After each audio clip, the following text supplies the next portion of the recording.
first steps of German Chancellor Angela Merkel in Ghana, the first country to visit on her three-nation West African tour.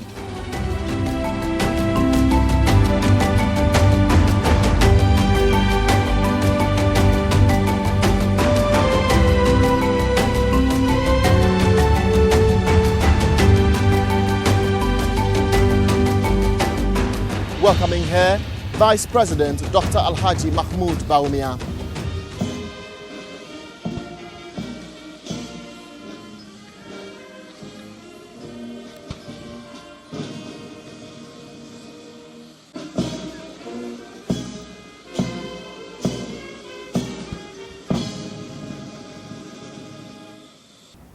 Hello and welcome to the Presidential Diary, this week focusing on the just-ended visit of the German Chancellor Angela Merkel. Over the past few months and weeks, I've been focusing on Africa after hosting leaders from Niger and Angola in Berlin. Her visit to Ghana, Nigeria and Senegal is to strengthen the economic bond between Germany and Africa.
I'm also very happy.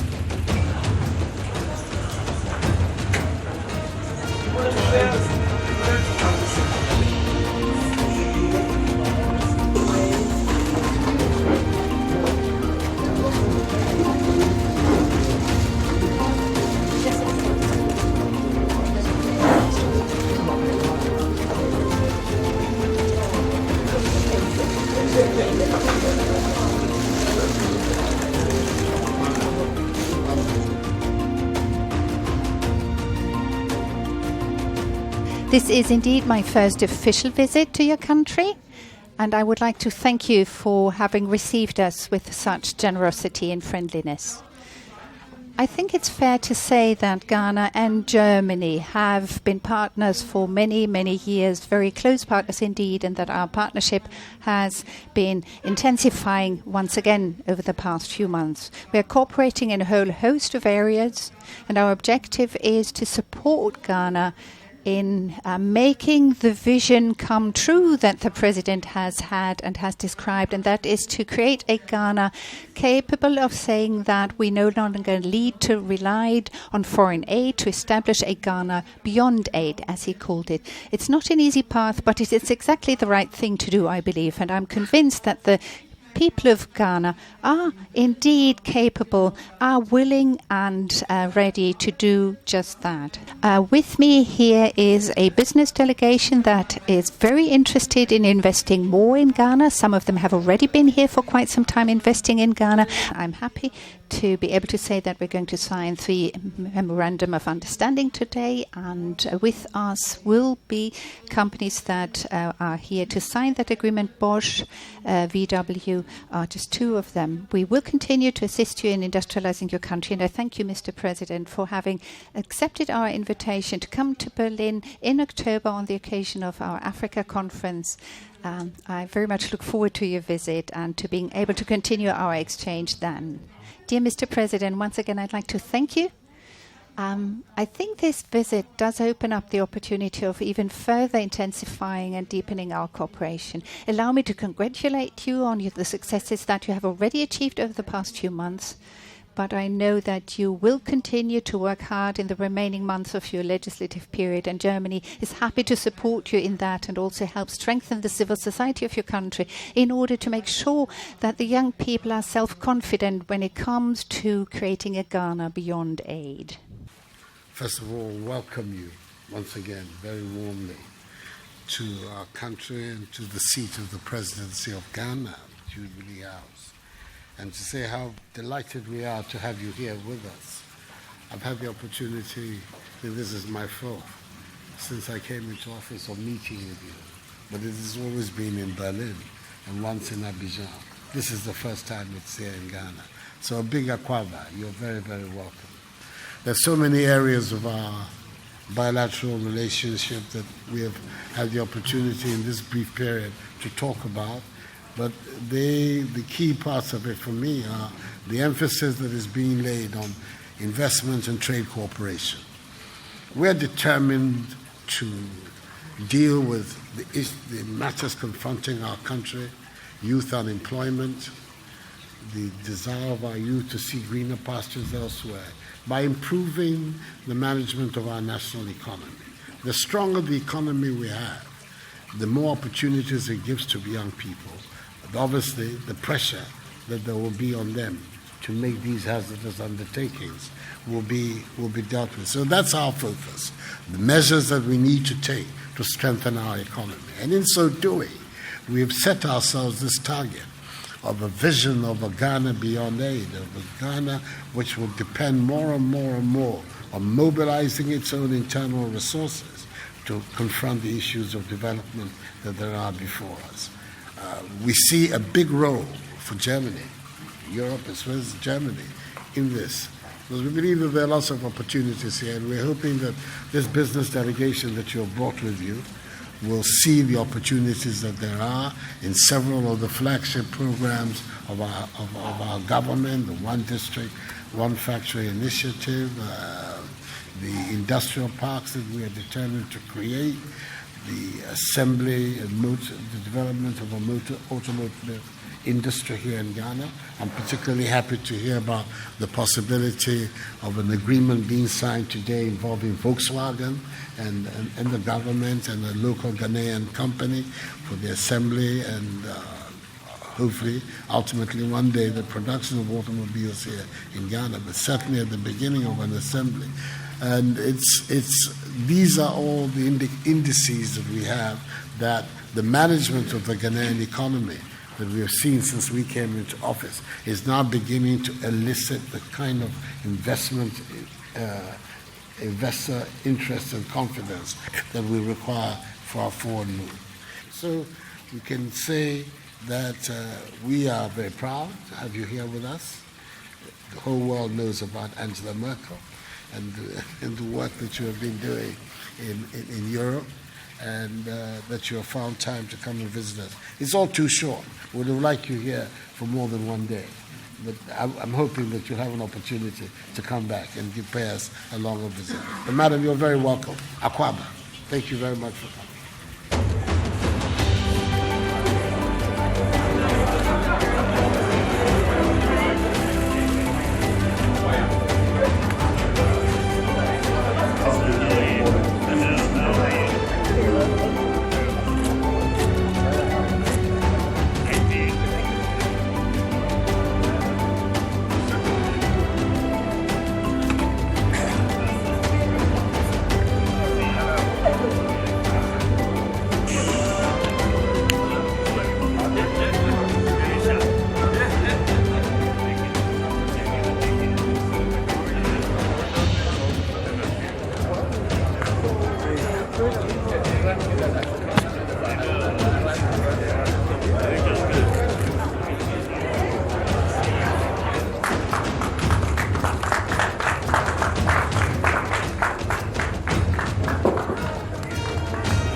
We solicit the support of Germany and the other countries of Europe for this long overdue reform.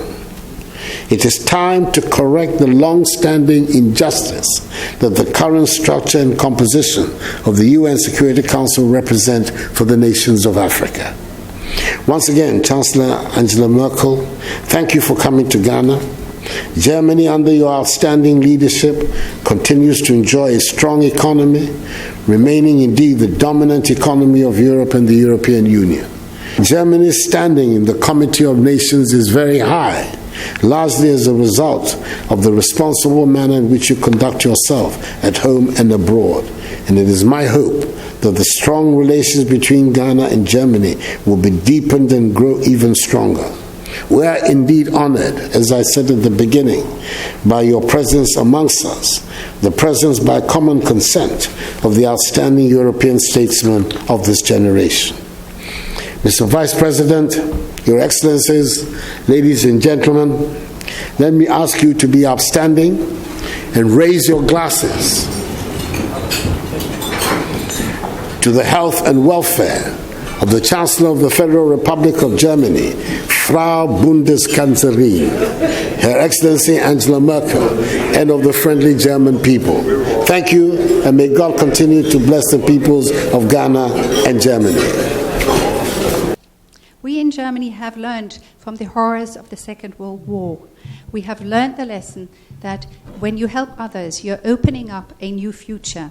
And that is the idea behind the Marshall Plan, really. We had the good fortune of experiencing and benefiting from. And this is why we have sometimes maintained that what we also need and ought to do is to create a Marshall Plan for Africa. And it is in that sense, in that spirit, that our Minister for Economic Cooperation, that the federal government in general, has been pursuing its political interaction with your government in your country. And I am very confident that we will be succeeding in creating a better future from which both our countries will benefit, Mr. President. And it is to that objective that I would like to ask you to raise your glasses. Auf die deutsch-ghanaische Freundschaft und auf eine gute Zusammenarbeit. To Ghanaian-German friendship and to a good cooperation.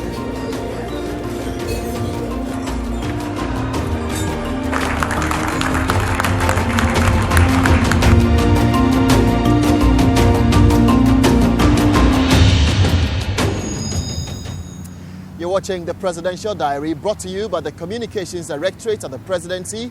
And here are some more engagements of the President and the Vice President over the past few days.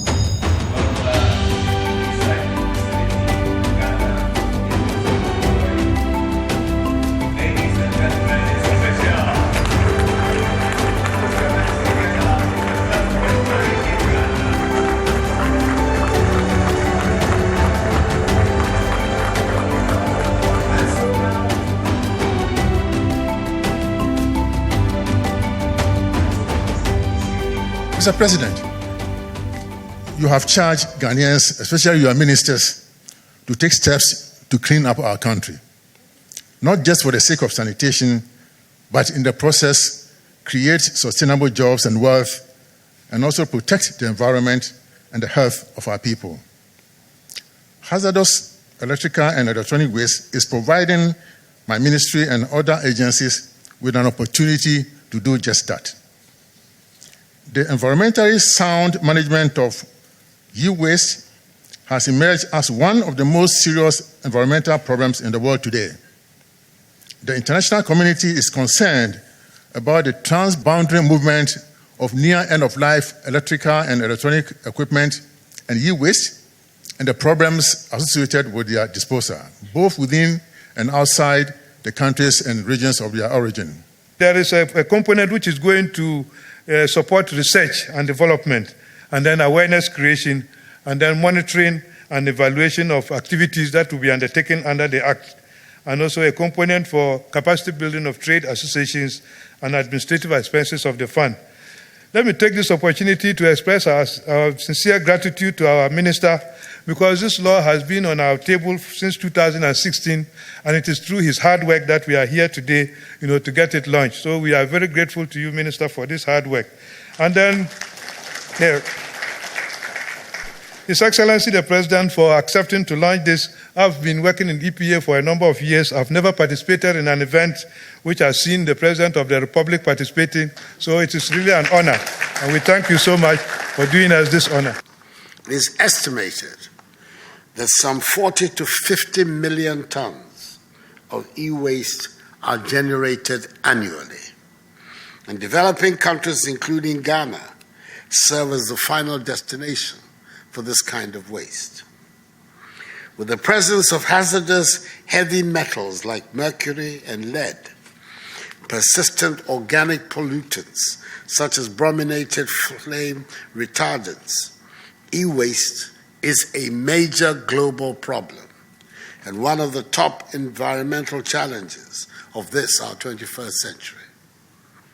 Indeed, many of the ICT equipment imported into the country, as we say in Ghana, are second-hand.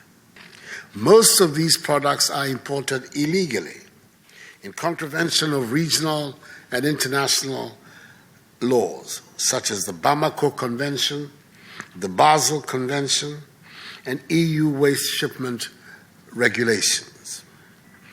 It is in line with this responsibility that the Hazardous and Electronic Waste Control and Management Act, Act 917 of 2016, has been passed. Today's launch, ladies and gentlemen, marks the initiation of two key provisions of Act 917, which are critical to the successful implementation of this new law.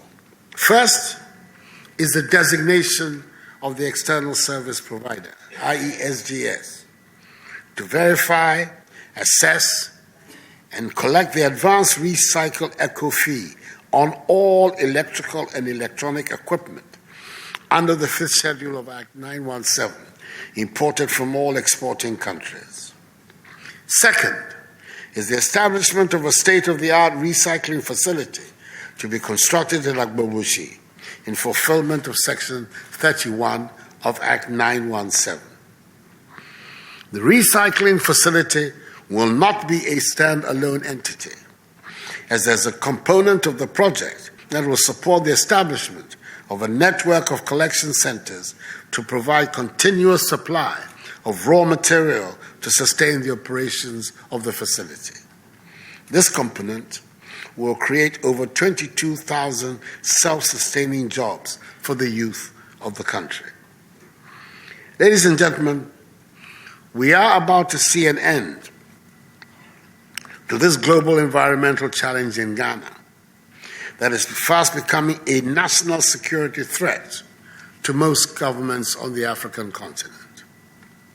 One important aspect of the Act, which I wish to highlight, is the establishment of a fund to support key trade associations, such as the Ghana Union of Traders Association, GUTA, the Association of Ghana Industries, AGI, and the media, and to support research in academic and research institutions.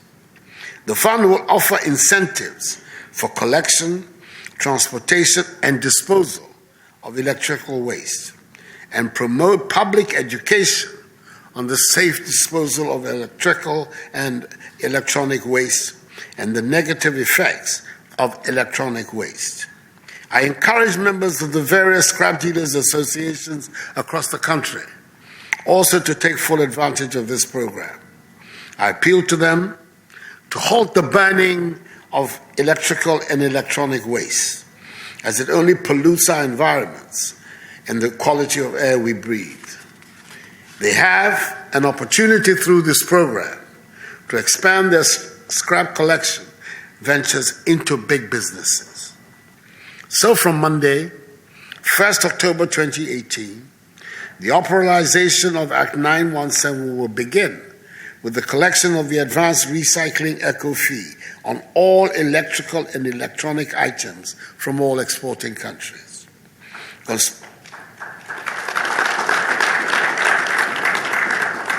Construction of the integrated e-waste recycling facility will also commence in October this year. Accordingly, ladies and gentlemen, I hereby declare The implementation of the Hazardous and Electronic Waste Control and Management Act 2016, Act 917, duly launched. بسم الله الرحمن الرحيم الحمد لله الذي أنزل على عبده الكتاب ولم يجعل له عوجا قيما لينذر بأسا شديدا من لدنه ويبشر المؤمنين الذين يعملون الصالحات أن لهم أجرا حسنا ماكثين فيه أبدا وينذر الذين قالوا اتخذ الله ولدا ما لهم به من علم ولا لآبائهم كبرت كلمة تخرج من أفواههم إن يقولون I'd like to thank the Almighty Allah for making it possible for us to perform the Hajj, to go and return safely. We are praying that all the other pilgrims who are currently on their way back all arrive from Ghana in the course of the next few days and weeks safely. I'd like to thank the National Chief Imam, Sheikh Dr. Osman Nur Sharibatu, for coming to welcome the delegation. It's really very humbling. He was here to see me off, and he's back to welcome me. One could not really wish for anything better. We went to Hajj and we prayed for the country. We prayed that God gives this country peace, and this country unity, this country prosperity. We prayed for the President, Nana Addo Dankwa Akufo-Addo, and the government, that God gives Nana Akufo-Addo the strength to carry on the agenda to make Ghana a country that is going to operate beyond aid, to bring prosperity and reduce the burdens on our people. We prayed for all of Ghana, and we are really, really hoping that God will answer all of these prayers. For us as Muslims, once we go, it's a time for renewal and a time for prayer. And this is really what we spent our time doing, praying and praying and praying. His Royal Majesty, the King of Saudi Arabia, and the Crown Prince Mohammed bin Salman also. They received us very well and basically made us feel very welcome in performing the Hajj. The Hajj is one event that takes millions of people, and you need to be very prepared in terms of your infrastructure and so on to be able to handle it. And they have done an excellent job. My own observation of the Hajj this year, talking to the pilgrims and also talking to the Hajj board, is that it has gone relatively well. We will continue to improve it, but I visited with the pilgrims, and I am assured that things went much better this year than they did last year. But we will, as I told them, continue to look for improvements in our management of the Hajj. People and the rulers of Saudi Arabia made us feel very welcome, treated us very nicely, and I want to thank them on behalf of the President and the government for their courtesies that they extended to myself and the rest of the delegation. They are most